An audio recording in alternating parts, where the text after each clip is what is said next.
What do you call this? Puras? Oh, puras. Puras ang tawag silang pastil. Puras. Yan.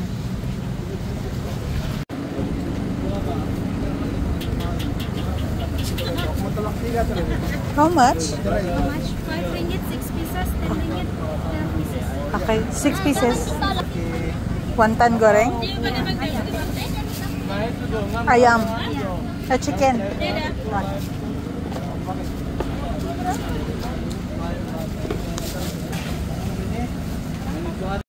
Okay guys, mag-siomai pa. 5 Malaysian ringgit. Ang isa small, 5 Malaysian ringgit, 10 pieces.